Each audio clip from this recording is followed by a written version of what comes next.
እንኳን ለእመቤታችን ለቅድስተ ቅዱሳን ለንጽሕተ ንጹሐን ለድንግል ማርያም ወላዲተ አምላክ ወርሃዊ መታሰቢያ በዓልና በዚህ ዕለት ታስበው ለሚውሉ ለቅዱሳን አባቶቻችን ወርሃዊና ዓመታዊ በዓል በሰላምና በጤና አደረሳችሁ አደረሰን።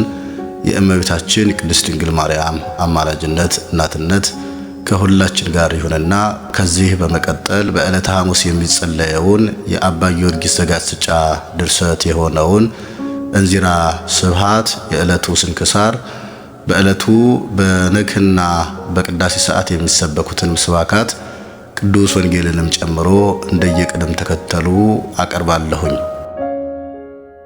የሐሙስ እንዚራ ስብሐት። አንቺን ለማጽናት ከአርያም በመጣ በእግዚአብሔር ስም ከአንቺ ሰው በሆነ በእግዚአብሔር ወልድ ስም በአንቺ ለማደር በመጣ በእግዚአብሔር መንፈስ ቅዱስ ስም እመቤቴ ማርያም ሆይ ጽድቅሽን እናገራለሁ። መላእክትን የሚያስደስት ሰውን የሚያስመሰግን ጣፋጭ ተአምራትሽንም አበስራለሁ። ሐዲስ ጣዕዋ ሆይ በመሰዋቱ በደልን ኃጢአትን የሚያስወግድ የፍሪዳ ላምን ወለድሽልን። የተዘጋጀች በር ሆይ በውስጥሽ የገባ የለም። ከዳዊት ወገን ከሆነው ከኃያላን ጌታ ከልጅሽ በቀር ከአንቺ የወጣ የለም። በውስጥሽ የአምላክ ምስጋና የሞላብሽ ድንኳን የተባልሽ ድንግል ሆይ እግዚአብሔር ቅዱሳኑን በደመና በሚያነጋግርበት ጊዜ ሕግን ለመቀበል የያዕቆብ ወገኖች በዚያ የተሰበሰቡበት የምትጋረድና የጽና ተራራ ተባልሽ። ለተራበው የሙዳይ መና ለተጠማውም የሕይወት ውሃ ተባልሽ። የካህናት አለቆችን ቅባት የምትይዝ ብርሌን ተባልሽ።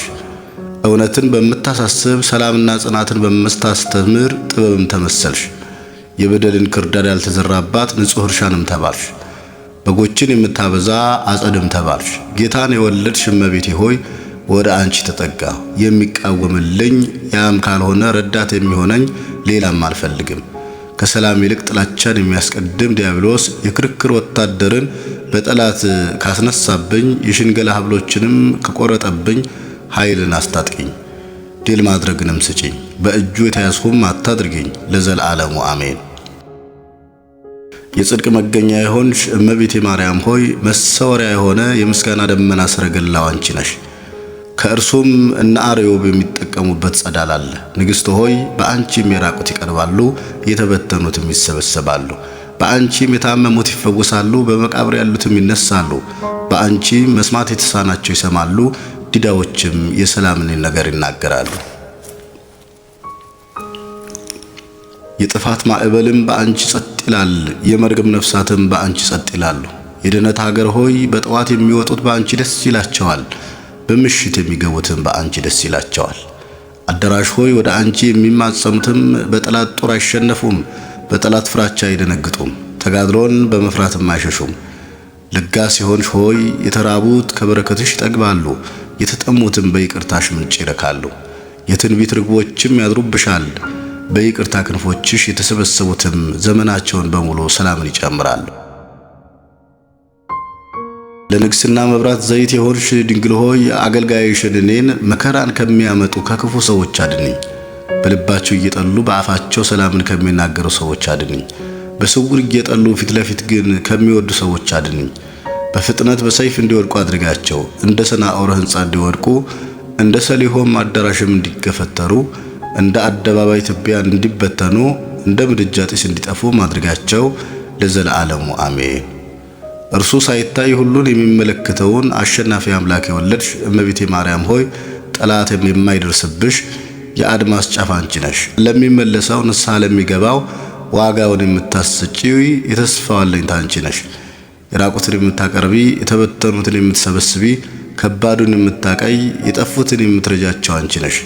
ምስኪኖችን ከምድር የምትነጥቂያቸው፣ ነዳያንንም ከመሬት የምታነሻቸው ከፍ ያልሽ ሆይ ጩኸቴን ልብ አድርጊ፣ ጸሎቴንም አድምጪ። የልቦናዬን ጭንቀትም ፈጥነሽ ወደ ልጅሽ አድርሺ። የዚህን አገልጋይ ስለጠባሃቸው ጡቶች ተመልከት። ከጠላት ሰው አድነው፣ ከኩናተኛ ጠላትም አድነው በይ። ከችግር ከሚመጣው ድቅድቅ ጨለማ አድነኝ ለዘላለሙ አሜን። በውስጥ በአፍአ ድንግል የሆንሽ እመቤቴ ማርያም ሆይ በሰማይ ስፋት በዓለም ዙሪያ ያሉ የቀላያት ውሃዎች ሁሉ ቀለም ለመሆን ቢሰበሰብ ከሰው ወገን ምስጋናሽን ጽፎ የሚፈጽም የለም። ድንግል ሆይ የምታበራ የሕግሽን ራት ብርሃን የእንቅብ መደፋት አይሰውራትም። የፍቅርሽን እሳትም ብዙ ውሃ አያጠፋትም። ነገሥታቱ ላንቺ ይሰግዳሉ፣ ንግሥታቱም ለንግሥናሽ እጅ መንሻን ያመጣሉ። የጽዮን ልጆች ላንቺ ይገዛሉ፣ የእስራኤል ሴቶችም አንቺን ለማመስገን ይቸኩላሉ። በፍቅርሽ በዓል የተመሰጡት የሰላምሽን ፍቅር የተቀቡትም የምስጋናሽን ዝማሬ አስማምተው ያመሰግናሉ። ይቅር ባይ ሆይ የዘመን ማዕበላት በእኔ ላይ ከተነሱ ዝም ይሉ ዘንድ እዘዣቸው፣ ጸጥ ይሉ ዘንድም ገስጫቸው። የክርስቶስ እናቱ ሆይ የድምፄን ጩኸት ጆሮዎችሽ አድምጡ። አፌ የተናገረውንም የምህረት ጌታ ወደ ሆነው ወደ ተወዳጅ ልጅሽ አድርሱ። ነፍሴን ከሰይጣን ወጥመድ ያወጣት ዘንድም ለምኝልኝ ለዘለዓለሙ አሜን። ሁለት በሆነ ምስጢራዊ ልብስ ያጌጥሽ እመቤቴ ማርያም ሆይ አሸናፊ የሆኑ የአንበሶችን አንበሳ በድንግልና ወለድሽ። ድንግል ሆይ የጥፋት ማዕበል በአንቺ ጸጥ አለ፣ የካህዲያን መነሳሳት ሞገድም በአንቺ ምክንያት ጸጥ አለ። ምእመናን በአንቺ ተሰበሰቡ፣ የመናፍቃን ጉባኤም በአንቺ ተበተነ። እውነት በአንቺ ተጠራ፣ የስንዴ አውድማ መንሽም በአንቺ ተዘጋጀ። ንግሥት ሆይ ረዳት እንደሌለው ሰው አልሆን፣ ልብ ከማጣት አድነኝ፣ ከመገፍተርም አድነኝ። የይቅርታሽ ጸሎትም መጋረጃ ይሆነኝ፣ የርኅራኄሽ መጋረጃም ይሰውረኝ። ጠላትን የሚያሸሽ አመፀኛውን የሚነቅልና ቀናተኛውን የሚያጠፋ ተዋጊ የሆነ የልጅሽን ሥልጣን ላኪልኝ ለዘለዓለሙ አሜን። የጌትነት ባለቤት ጌታን የወለድሽ ድንግል ሆይ የመላእክት እህታቸው የሰዎች መመኪያቸው አንቺ ነሽ። ከፍጥረቱ ሁሉ ክብርም የአንቺ ክብር የተለየ ነው። የማይጎድል ርኅራኄም በውስጥሽ አለ። ስምሽ የደስታ ወይን ነው፣ የፊትሽ ደንግባትም ዘይት ይመስላል። ፍቅርሽም በድካምና በጠብ ሀገር የሕይወት ውሃ ምንጭ ነው። ኃይልሽም የጦር መሳሪያ ነው፣ የትከሻሽ ጥሩርም የሚያሸንፉበት ነው። ብርታትሽ የአድማስ ግድግዳ የማዳን ጋሻም ነው። ድንግል ሆይ ጻድቅ ሰው በአንቺ ይጠበቃል፣ ኃጢአተኛውም በአማላጅነትሽ ይመለሳል። ምስኪኑ በአንቺ ከፍ ከፍ ይላል፣ የተጣለው ሰውም በአንቺ ይወደዳል። የሚፍገመገም ሰው በአንቺ ይደገፋል፣ የወደቀውም በአንቺ ይነሳል። አገልጋይ የሆንሽ የተዋሃደ የናዝራዊ የክርስቶስ እናት ሆይ የተሰወረው በሚገለጥበት የተገለጠውን በሚሰወርበት ጊዜ አገልጋይሽ እኔን በተድላና በደስታ ሀገር አሳድሪኝ ለዘለዓለሙ አሜን። የተከበራችሁና የተወደዳችሁ አድማጭ ተመልካቾቻችን ከዚህ በመቀጠል ደግሞ በነሐሴ 21 የሚነበበውን የዕለቱን ስንክሳር እናስደምጣለን። አንድ አምላክ በሆነ በአብ በወልድ በመንፈስ ቅዱስ ስም ነሐሴ 21 በዚህች ቀን አምላክን በሥጋ የወለደች የእመቤታችን ድንግል ማርያም የበዓሏ መታሰቢያ ነው። እርሷ ስለ እኛ ሁል ጊዜ ትማልዳለችና ለእግዚአብሔር ምስጋና ይሁን። የሕይወትና የድኅነት ወደብ ትሆነን ዘንድ እርሷን እናቱን ስለሰጠን በረከቷም በሁላችን የክርስቲያን ወገኖች ላይ ለዘላለሙ ይደር አሜን። ሰላም ለኪ ለዘእምኔኪ ወፃ ዘያድህን እግዚ እንስሳ ወሰብአ በቁስለ ኃጢአት ሥጋየ አመ በኅቦህ ወፂአ ይረከብኩ ማርያም እንበለኪ አሃደ ባቁአ እመ ኢገበርኪ ሊተ ሐዲሰ መልክዓ። በዚህችም ቀን ቅድስት ቴራኒ የስሟ ትርጉም ሰላም ፍቅር የሆነ ለንጉሥ ሉኪያኖስ ልጁ ምስክር ሆና ሞተች። እርሱም አባቷ ያማረ አዳራሽን ሰራላት። መስኮቶቹንም 8 አደረገ፣ ቅጽሩንም በዙሪያ 12 አደረገ። ማዕድንም ሰራላት። የወርቅና የብር የሆኑ ሳህኖችና ጽዋዎችንም አዘጋጀላት። የሚያስተምራትም አንድ ሽማግሌ ሰው አደረገላት። ከዚህ በኋላ በዚያች አዳራሽ ውስጥ አኖራት። የሚያገለግሏትም 3 አገልጋዮችን በእርሷ ዘንድ አድርጎ ደጃፎቹን በላይዋ ዘጋ። መምህሯም በውጭ ሆኖ ያስተምራታል። ዕድሜዋም 7 ዓመት ሆናትና ያን ጊዜ ራእይን አየች። በማዕዷ ላይ ርግብ ስትቀመጥ በአፏም ወይራ ቅጠል አለ፣ በማዕዱም ላይ አኖረችው። ሁለተኛም ንስር መጣ፣ ከእርሱ ጋር አክሊል አለ፣ በማዕዷ ላይም አኖረው። ደግሞ ቁራ መጣ፣ ከእርሱ ጋር ከይሲ አለ፣ በማዕዷ ላይ አኖረው። ደነገጠችም፣ ለመምህሯም ነገረችው። እርሱም እንዲህ ብሎ ተረጎመላት። ርግብ የሕግ ምልክት ናት፣ የዘይቱን ቅጠል የክርስትና ጥምቀት ናት። ንስርም ድል አድራጊነት ነው፣ አክሊልም ለሰማዕታት የሚሰጥ ክብራቸው ነው። ቁራ የንጉሥ ምሳሌ ነው፣ ከይሲውም መከራ ነው። አንቺም የክብር ባለቤት በሆነ ክርስቶስ ስለ ስሙ ትጋደይ ዘንድ አለሽ አላት። ከዚህ በኋላ ይጎበኛት ዘንድ አባቷ ደርሷ መጣና ልጄ ሆይ ከመንግሥት ታላላቆች ለአንዱ ላጋባሽ እኔ ሻለሁ አላት። እርሷ ግን ከልቦና የስተመክር 3 ቀኖችን አባቴ ሆይ ታግሰኝ ብላ መለሰችለት። አባቷን በሄደ ጊዜ በጣዖታቱ መሠዊያ ፊት ተነስታ ቆመችና ስለ ጋብቻ የሚሆነውን ይገልጡላት ዘንድ ለመነቻቸው። እነርሱም ምን ከቶ አልመለሱላትም። ከዚህም በኋላ ዓይኖቿን ወደ ሰማይ አቅንታ የክርስቲያን አምላክ ሆይ ወደምትፈቅደው ምራኝ ብላ ጸለየች። ያን ጊዜ እግዚአብሔር መልአክ መጥቶ እንዲህ አላት፣ እነሆ ነገ ከጳውሎስ ደቀ መዛሙርት አንዱ ወደዚህች ሀገር ይመጣል፣ እርሱም የክርስትና ጥምቀትን ያጠምቅሻል። በማግስቱም ያ ሐዋርያ መጥቶ የክርስትና ጥምቀትን አጠመቃት። በሦስተኛውም ቀን እንደቀጠረቻቸው አባቷና እናቷ መጡ። እርሷም እንዲህ አለቻቸው፣ እኔ ሰማይና ምድርን በፈጠረ በሕያው እግዚአብሔር ልጅ በጌታ ኢየሱስ ክርስቶስ የማምን ክርስቲያን ነኝ። አባቷም ሰምቶ በእርሷ ላይ ተቆጣ።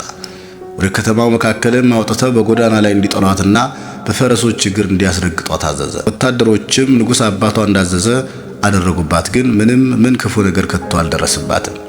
ይህንንም ድንቅ ሥራ አባቷና እናቷ ባዩ ጊዜ የክብር ባለቤት በሆነ በጌታችን ኢየሱስ ክርስቶስ አመኑ። መንግሥታቸውንም ትተው ለእርሷ ወደ ተሠራ አዳራሽ ሄደው በውስጧ ተቀመጡ።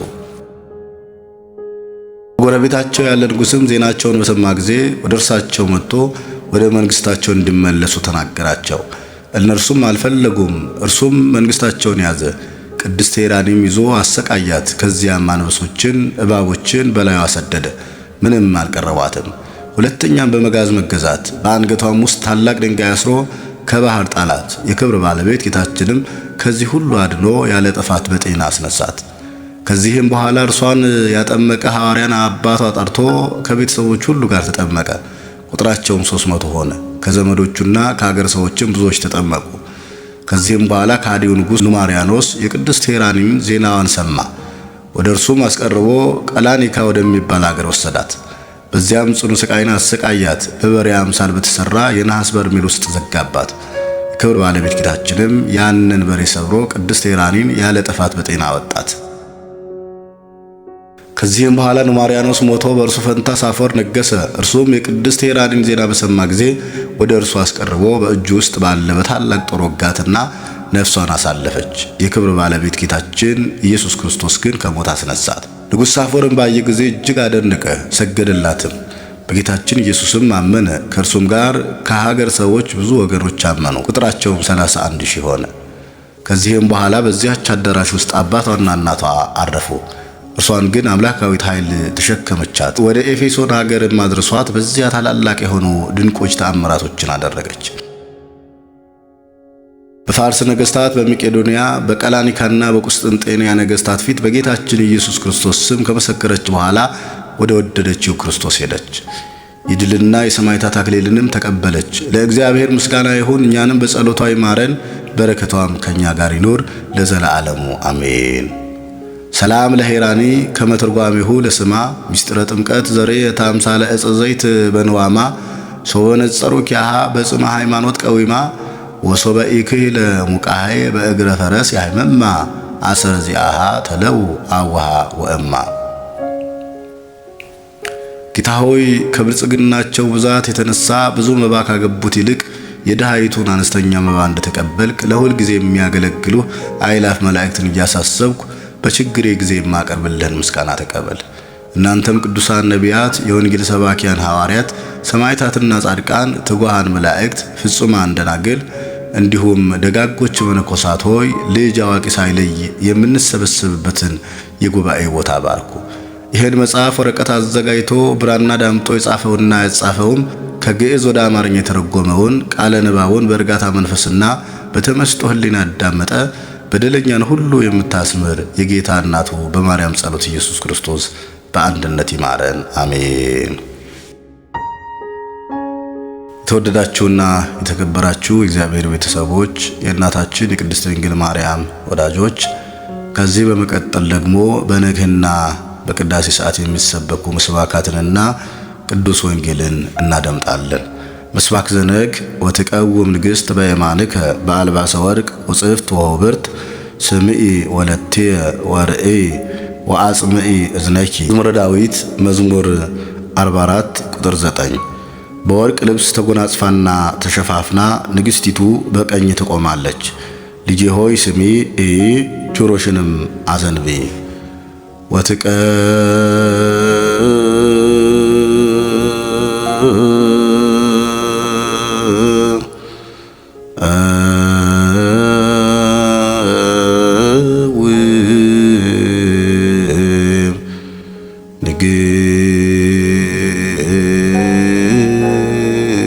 መንግሥት በየማንከ በአልባሰ ወርቅ ወጽፍት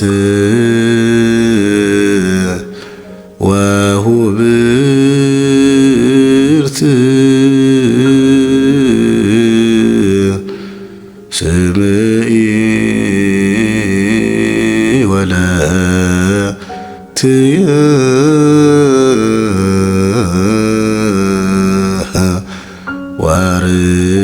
ወርኅይ ወአጽብዒ እዝነ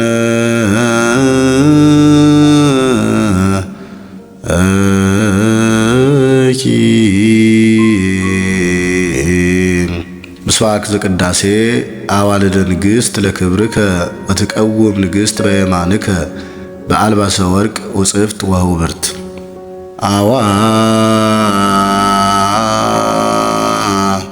አዋልደ ንግሥት ለክብርከ ወትቀውም ንግሥት በየማንከ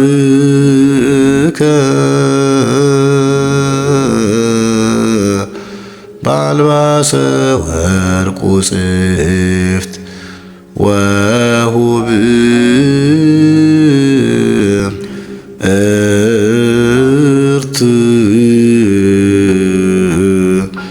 መዝሙረ ዳዊት መዝሙር 44 ቁጥር 9 የንጉሥ ሴት ልጆች ለክብርህ ናቸው። በወርቅ ልብስ ተጎናጽፋና ተሸፋፍና ንግሥቲቱ በቀኝህ ትቆማለች። ባርክ ነገር ዘእምወንጌለ ማቴዎስ ረድእከ ወሐዋርያከ ለክብረ መንግሥትከ ለከ ይደሉ ስባሄ ምድር እስከ አርያም ለዓለመ ዓለም አሜን። የቅዱስ ማቴዎስ ወንጌል ምዕራፍ 22 ቁጥር 23 እስከ 34 ያለው ኃይለ ቃል እንዲህ ይላል። በዚያ ቀን ትንሣኤ ሙታን የለም የሚሉ ሰዱቃውያን ወደ እርሱ ቀረቡ። እንዲህም ብለው ጠየቁት፣ መምህር ሆይ ሙሴ አንድ ሰው ልጅ ሳይወልድ ሲሞት ወንድሙ ሚስቱን አግብቶ ለወንድሙ ዘር ይተካ ይላል። 7 ወንድማማቾች በእኛ ዘንድ ነበሩ። ፊተኛውም ሚስት አግብቶ ሞተ፣ ዘርም ስለሌለው ሚስቱን ለወንድሙ ተወለት። እንዲሁ ደግሞ ሁለተኛው፣ ሦስተኛውም እስከ 7ተኛው ድረስ። ከሁሉም በኋላ ሴቲቱ ደግሞ ሞተች። ሁሉ አግብተዋታልና ትንሣኤ ቀንስ ከ7ቱ ለማናቸው ሚስት ትሆናለች? ኢየሱስም መልሶ እንዲህ አላቸው፣ መጻሕፍትንና የእግዚአብሔርን ኃይል አታውቁምና ትስታላችሁ። በትንሣኤስ እንደ እግዚአብሔር መላእክት በሰማይ ይሆናሉ እንጂ አያገቡም አይጋቡምም። ስለ ትንሣኤ ሙታን ግን እኔ የአብርሃም አምላክ የይስሐቅም አምላክ የያዕቆብም አምላክ ነኝ የሚል ከእግዚአብሔር ዘንድ ወደ እናንተ የተባለውን አላነበባችሁምን? የሕያዋን አምላክ ነው እንጂ የሙታን አይደለም። ሕዝቡም ይህንን ሰምተው በትምህርቱ ተገረሙ። ሰማይና ምድር ያልፋል፣ ቃሌ ግን አያልፍም አለ ጌታ ለደቀ መዛሙርቱ። አነሳስቶ ላስጀመረን አስጀምሮም ላስፈጸመን ለልዑል እግዚአብሔር ክብርና ምስጋና ይሁን። አምላካችን እግዚአብሔር ከእመቤታችን ከቅድስት ድንግል ማርያም ረድኤቷን በረከቷን ያሳድርብን። ወስብሐት ለእግዚአብሔር ወለወላዲቱ ድንግል ወለመስቀሉ ክቡር። ይቆየን። አሜን።